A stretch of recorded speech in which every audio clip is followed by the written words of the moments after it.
Bring Back Our Girls has become a global outcry after more than 200 Nigerian schoolgirls were kidnapped a month ago by Islamic militant group Boko Haram. The girls still missing despite international attention.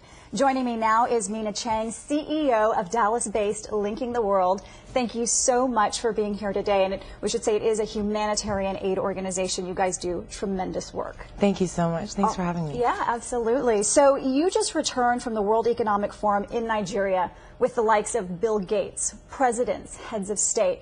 But this very important event almost was canceled because of the threats of violence?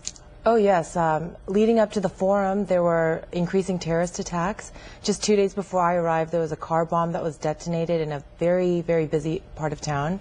So it's with an event on such a global platform, of course, it was a target for the Boko Haram. And I have to imagine there was a lot of security. There's presidents of nations and heads of global corporations, and so not just their own security, but the WEF brought in 6,000 extra security forces, and ironically, for the World Economic Forum, they shut down the entire city for the duration of the forum.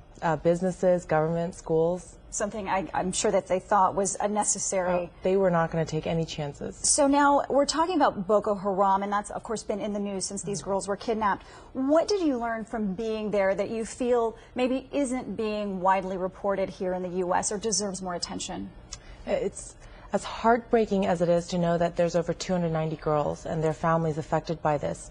You know, there are over 3.3 million people that are now IDPs, refugees, people just like you and me that are now running for their lives, that are running because of the Boko Haram.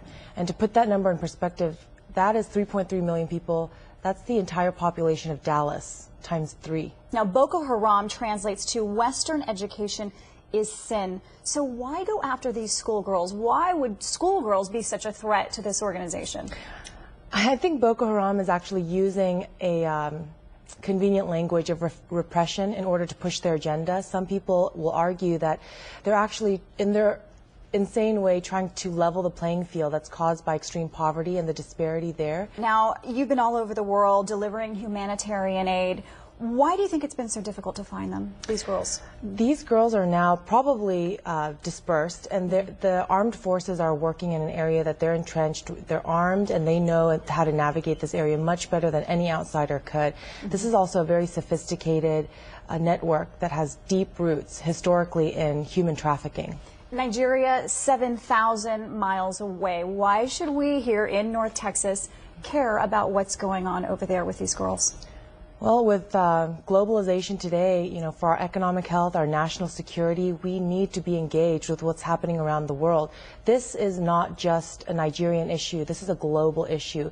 There are extremists around the world, as we're seeing in Nigeria. They're starting to work together. They're against equality. They're against education. They're against progress. And if we want to protect these children, if we want to protect our children and provide a safe economic and physical future for them, then we all need to work together. Mina Chang with Linking the World, thank you so much for coming in today. I know you're exhausted, but we're glad you made it back safe and sound, and thank you so much for offering your insight. Thank you so much for having me. Thank you.